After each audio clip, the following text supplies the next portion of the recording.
नमस्कार मित्रांनो, आजच्या ब्लॉगमध्ये तुमचं सर्वांचं स्वागत आहे. आज आपण बोलणार आहोत तरुण तडफदार फक्त 15 वर्षाचा युवा फलंदाज left handed batsman Vaibhav Suryavanshi. भाई तो 15 वर्षाचा आहे, पण 30 वर्षाच्या मुलाच्या तोंडात मारेल इतकी जबरदस्त बॅटिंग करून राहिला तो. आज 26 बॉलमध्ये 78 रन केले, त्याच्यामध्ये त्याने 7 सिक्सेस मारले. आता तो आउट झालाय, कुणाल पांड्याने त्याला आउट केलंय. तो आज बॉलरचा कर्दनकाळ ठरलेला आहे, अक्षरशः कर्दनकाळ. आणि सगळ्यात महत्वाचं म्हणजे भुवनेश्वर कुमारला त्याने 17 रन मारले. देखा भुवनेश्वर कुमारच्या अगेन्स्ट जर तुम्हाला बॅटिंग करायची असेल तर तुमच्यामध्ये तो जिगरा पाहिजे, पॉवर पाहिजे. भाईने आज दाखवून दिलंय त्याच्यामध्ये जिगरा आहे. आणि तो 15 वर्षाचा नसून तो 30 वर्षाच्या मुलासारखी बॅटिंग करून राहिलाय. ही इनिंग, मागची इनिंग आणि त्याची कन्सिस्टन्सी हेच सांगते की मी आता परफेक्ट प्लेअर झालेलो आहे, मला तुम्ही इंटरनॅशनल मध्ये घेऊ शकता. हे रन्स म्हणजे तो कधी ठोठवतोय इंटरनॅशनल मध्ये येण्यासाठी. तो सिलेक्शन कमिटीला सांगतोय की हे बघा माझे रन्स, प्रत्येक मॅच मध्ये मी रन करतोय, आता 15 वर्षाचा झालोय, मी इंटरनॅशनल मध्ये खेळण्यासाठी सज्ज आहे. असं जर बॅट्समन इंडियाला भेटला इतक्या कमी वयाचा, तर तो नक्कीच इंडियाचं खूप नाव रोशन करू शकतो. ह्याच ओव्हरमध्ये बॅक टू बॅक 2 विकेट पडल्यात. शिमरन हेटमायर पण आता आउट झालेला आहे. आता राजस्थानच्या 2 जरी विकेट गेल्या आणखी तरी त्यांना फरक पडत नाही. ज्या प्रकारे वैभव सूर्यवंशी 350 स्ट्राईक रेटने बॅटिंग करून गेलाय, तो सगळं कॅचअप करून गेलाय ह्याच इनिंग मध्ये, सगळं कव्हर अप करून गेलाय.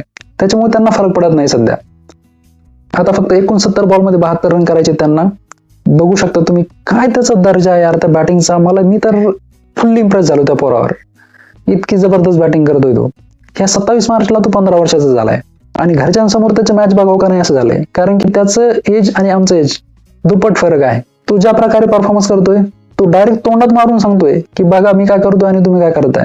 आणि त्याच्याकडे एकच शॉट नाहीये किंवा तो लप्पा बल्लेबाज नाहीये. त्याच्याकडे ऑल ओव्हर द पार्क खेळण्याची कॅपेबिलिटी आहे, कॅपॅसिटी आहे. प्रॉपर बॅट्समन सारखं खेळतोय, लेफ्ट हँडेड बॅट्समन आहे. त्याच्या रडारमध्ये आला की बस बॉल बाहेर गेला समजा. स्ट्रोक मेकिंग ॲबिलिटी आहे, सिंगल डबल पण घेतोय, रनिंग बिटवीन द छान आहे आणि सिक्सेस मध्ये डिलिंग करतोय फक्त.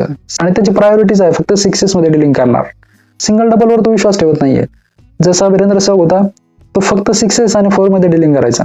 त्याच प्रकारे तसंच बॉडी शेप वगैरे तोच पॅटर्न आहे, फक्त ह्याचं स्ट्राईक रेट त्याच्यापेक्षा डबल आहे. ज्या प्रकारे वीरेंद्र सहवागचं स्ट्राईक रेट होतं 350 स्ट्राईक रेट तो कधीच खेळला नाही. वैभव सूर्यवंशीने सगळ्या जे बॅरियर होते, सगळ्या चेंज होत्या, त्या सगळ्या क्रॉस करून तो आता क्रिकेटचा एक नवा अध्याय त्यानं मांडलेला आहे आपल्या समोर की बघा क्रिकेट असं खेळायचं असते आणि हा पॅटर्न आहे क्रिकेट खेळण्याचा. असा खेळायचा 2020 फॉर्मॅट असा खेळत असतात, हे तो दाखवून देतोय पूर्ण जगाला. तर इतक्या कमी वयामध्ये त्यांनी जे अचीव्ह केलंय ते मोठ्या मोठ्या लोकांना जमलं नाही. आणि त्याच्याकडे आपल्याला कन्सिस्टन्सी बघायला भेटते.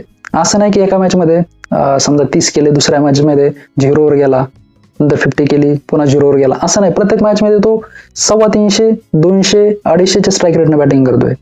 त्याला सांगायचं नाही टीमची काय रिक्वायरमेंट आहे. तो पॅटर्न आखलेला आहे, त्या पॅटर्न नुसार तो खेळणार. 200 जरी करायचे असले तरी त्याच माइंडसेटने खेळणार. 250 जरी करायचे असले तरी तोच पॅटर्न असणार, त्याच्यामध्ये काही चेंजेस होणार नाही. आणि कॅप्टनला पण माहितीये, टीम मॅनेजमेंटला पण माहितीये वैभव सूर्यवंशीला कसं हँडल करायचं. आणि जे मॅनेजमेंट आहे किंवा बॅटिंग कोच आहेत, अशा प्लेयर्सला ते जास्त डोकं लावत नाहीत. तुमचा पॅटर्न आहे ना, तुम्ही त्या पॅटर्न नुसार खेळा. त्याच्यामध्ये बॅटिंग मध्ये थोडा पण चेंज करत नाहीत. ते फक्त टेक्निक्स वगैरे जे बॅटिंगचा अप्रोच आहे ते सांगतात. तर आज 15 बॉलमध्ये 50 केली त्याने, 7 सिक्सेस मारलेत. भाई विश्वास बसत नाही, माझा तर विश्वासच बसत नाही या प्लेअरवर. इतका जबरदस्त बॅटिंग करतोय. मागच्या मॅचचं जर सांगायचं जर झालं तर त्याने 14 बॉलमध्ये 39 रन केले होते मुंबईच्या अगेन्स्ट. त्याच्या आधी गुजरातच्या अगेन्स्ट 18 बॉलमध्ये 31 रन. म्हणजे तुम्ही स्ट्राईक रेट मध्ये तुम्हाला कमी दिसणारच नाही. आणि सीएसके सोबत 17 बॉलमध्ये 52 रन. आणि अशा प्लेअरची गॅरंटी पण नसते, जे 350, 350, 300च्या स्ट्राईक रेटने बॅटिंग करतात, त्यांची गॅरंटी घेता येत नसते. तसं आपण विराट कोहलीवर सांगू शकतो की हा कन्सिस्टंट टिकणार, आज टिकू शकतो. त्याच्याबद्दल आपण प्रेडिक्शन करू शकतो. अशा प्लेयर्सला आपण सांगू शकत नाही, कारण अशा प्लेयर्स आपण प्रेडिक्शन करू शकत नाही. आज त्याने 100 केले, उद्या तो 0वर पण आउट होऊ शकतो, परवा तो पुन्हा 200 करू शकतो, पुन्हा 100 करू शकतो, पुन्हा 0वर आउट होऊ शकतो. तरी अशा प्लेयरचं सांगू शकत नाही आपण. इनकन्सिस्टंट, कन्सिस्टंट, त्यांचं जो कॉइन आहे 2 साइड, ते प्रेडिक्ट करू शकत नाही आपण. तर तुम्हाला विनिंग रेशो 50-50% भेटू शकतो आणि गॅरंटी सांगता येत नसते. परंतु असे प्लेयर टीम मध्ये असणे खूप महत्वपूर्ण असतात, कारण ते मॅचचा पूर्ण रुख चेंज करून टाकत असतात. डॉमिनन्स कशाला म्हणतात, तर याला डॉमिनन्स म्हणतात. आजची बॅटिंग बघा तुम्ही, पूर्ण बॉलर डिस्ट्रॉय करून टाकलेत त्याने. वैभव सूर्यवंशी बद्दल जितकं बोलावं तितकं कमीच आहे. फक्त तो डोमेस्टिक मध्येच परफॉर्मन्स करत नाही, तर IPL मध्ये इंटरनॅशनल बॉलर्स असतात, त्यांच्या अगेन्स्ट बॅटिंग करताना तुम्ही बघू शकता पूर्ण चाळणी होती बॉलरची, बॅट्समनची. तर त्याने दाखवून दिले मी आता सज्ज आहे इंटरनॅशनल मध्ये येण्यासाठी. तर आजच्या ब्लॉगचा आपला फेस होता वैभव सूर्यवंशी. नेक्स्ट ब्लॉगचा कोण फेस असेल बघूयात आपण.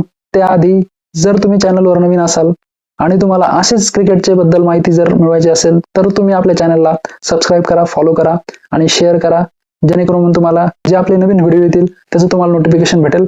तर भाई मिलते हैं नेक्स्ट वीडियो में, तब तक टेक केअर, बाय. चला भेटूया नेक्स्ट ब्लॉग मध्ये. Bye bye.